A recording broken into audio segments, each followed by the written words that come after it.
When I was telling you earlier that I didn't know what the readings would be, and usually the homily has something to do with readings, with the readings, you know, breaking open the Word. And I read the Gospel, but in the missalette there was this commentary, and I thought how very appropriate for today. It's an introduction to today's Mass by Bernadette Gasson of Edmonton. She writes, "Most of us can't imagine circumstances that would prohibit us from entering our parish church. But a Jewish woman in Jesus' time who was menstruating was prohibited by Jewish law from participating in communal prayer because her state violated the blood taboo, rendering all who came in contact with the woman unclean and in need of purification. The woman we meet in today's Gospel has endured exclusion from her religious community for 12 years. But by touching Jesus, she renders him impure, according to Jewish law." This is the first taboo in the Gospel. The second is the death taboo. Touching a dead body and you were rendered impure. You had to go on ritual purification in order to participate in the community's life and worship.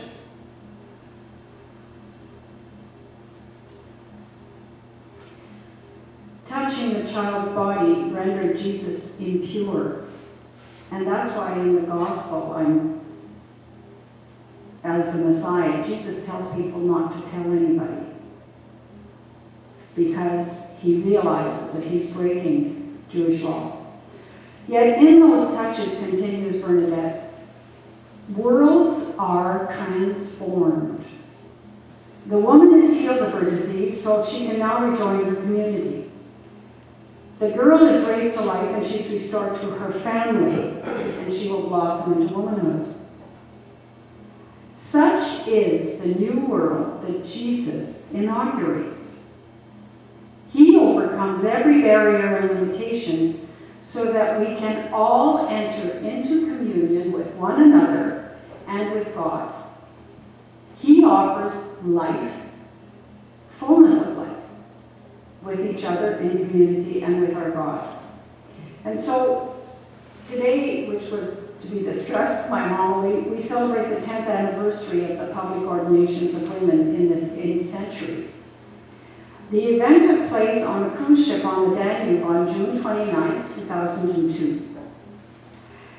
Acting in Jesus' name, 2 bishops violated the Vatican taboo which prohibits the full participation of women in the life of the Church because they are women. In moving forward, in spite of the taboo, I believe the women who were ordained and the bishops who ordained them opened up the possibility for healing our church and giving it new life. Our presence here is a testimony to that. The idea that women could once again be ordained, because they were ordained in the early church, actually began about 50 years ago when good Pope, I think we now call him Blessed Pope John 22nd, called the Second Vatican Council. I'm just going over a bit of history here, bear with me. You'll remember, those of you, many of you, he wanted to open the windows and let some fresh air in, let the Spirit blow away the centuries of dust and give us the hope that a new church could emerge, and a church that would bring Christ's healing and life-giving presence to the 20th and 21st century world. In an encyclical before the Council titled Pt.1, John had already noted that it was time to make room for women in leadership.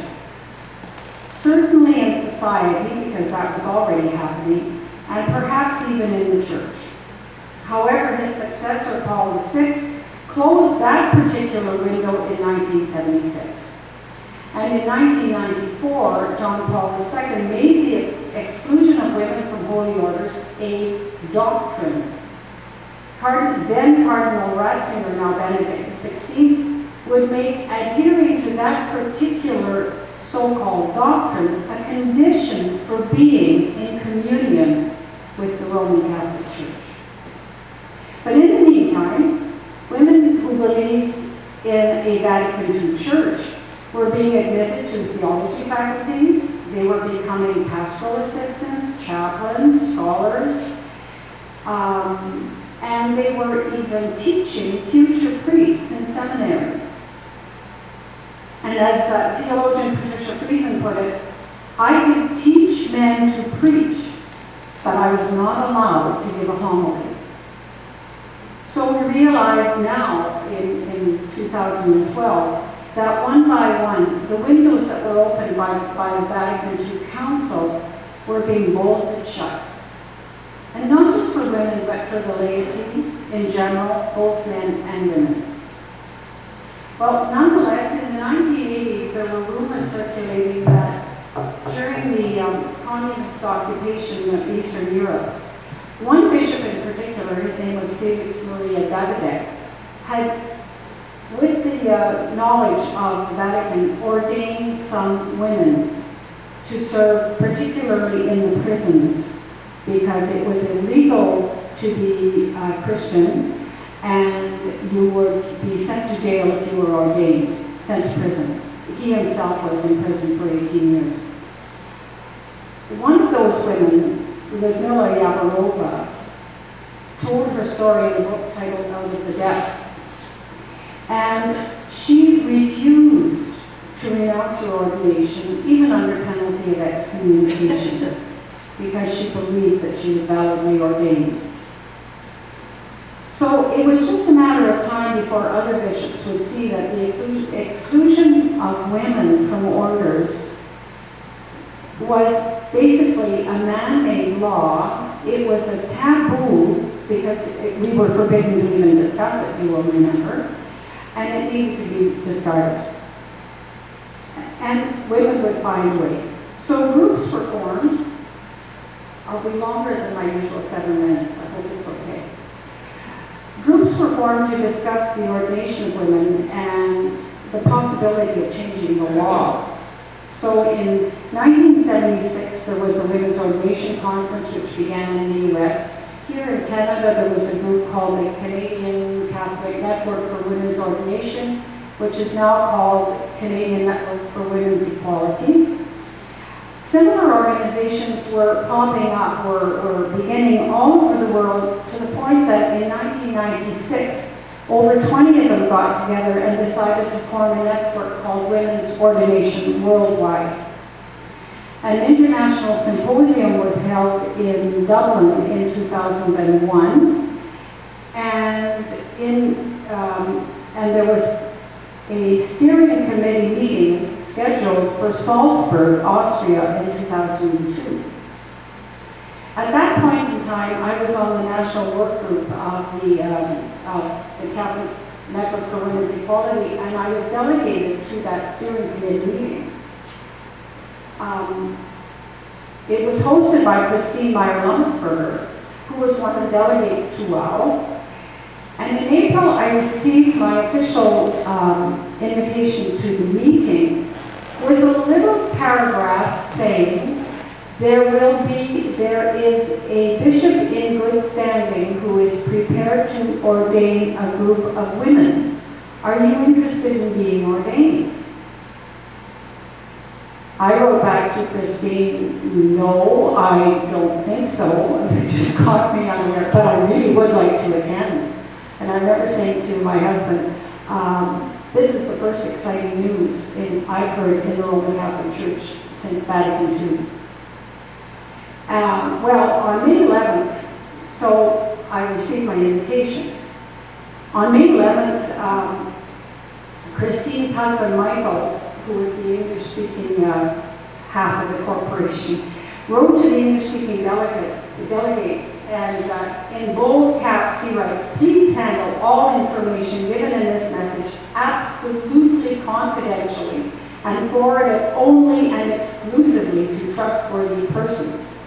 because the hierarchy, particularly the Austrian hierarchy, were onto it. So we were to meet on the 29th of June at 8:30 at the bus park Fritz Schaefer Promenade in Passau on the German-Austrian border. And we were warned not to be late. So it was that Albert and I flew to Munich, boarded a train bound for Passau on June 28th. When we arrived at the bus park, we were shepherded on to a cruise ship, invitations in hand, and all 200 people were being screened. Well, the procession began with what seemed to be marimba-type music. The presiding bishop seemed to be accompanied by people who looked like South American Aboriginals. The MC announced that the ceremony would be in Spanish, with someone translating into German, because all the women being ordained were either German or Austrian. But that the presider would be Bishop Romulo Braschi of Argentina, assisted by Bishop Raphael Regelsberger. We were sitting closer to the back on the boat. And next to me was a Swiss journalist who asked me if I could translate. He asked me if I could speak French, and I said yes. And he said, could you translate what's going on? Because I could understand the Spanish. So to give you a sense, there's this bishop preaching in Spanish. There's an interpreter for the Germans who don't understand Spanish. Closer to us, there was a woman interpreting into English for the large US contingent. And then there was Albert and I who were kind of confused through all of this. And I was listening to the Spanish translating to the Swiss journalist. He said to me, this Braschi is a schismatic bishop. And I thought, we've come all this way because I was angry because we were told that a bishop in good standing with the Vatican was finally ordaining women. I found out later that the person we call Bishop X, whose name has not been published because he's still in good standing with Rome, had been locked in his hotel room by someone who did not want him to attend. Just for your interest, I noted in my worship aid, I found this after all these years, the worship aid with all my notes in it, and I just thought you might be interested. But I began to understand a bit when Bishop Braschi started to preach. He said, I've been a priest for 4 years, and I was accused of being a communist. Communism means totalitarianism. And Braschi had indeed been a bishop in full good standing with, in full apostolic succession, but he'd been ostracized from his fellow bishops in Argentina because he called them for siding with the totalitarian, the government of Argentina at the time, which was, what's the word I want, one man rule? Dictatorship, thank you. And not siding with the poor, which is the gospel imperative, the preferential option for the poor. So they basically had Rome remove him from his see. And then he went on to get married, which of course is the most serious sin you can commit if you're a bishop. And so he was considered schismatic. And before he gave his final blessing that day on the boat, he said, our faith, our ordination means fraternity. May God bless you. You are priests for the world, even if you are not recognized by Rome. And then in the front cover of my booklet, I listed the names of the first 7 women that have come to be known as the Danube 7. And then our cruise lasted for, the ceremony lasted for about 2 hours, and then we were served a beautiful banquet. We were on the Danube between Passau and Linz, and we could go out and sit on the deck and just enjoy the scenery.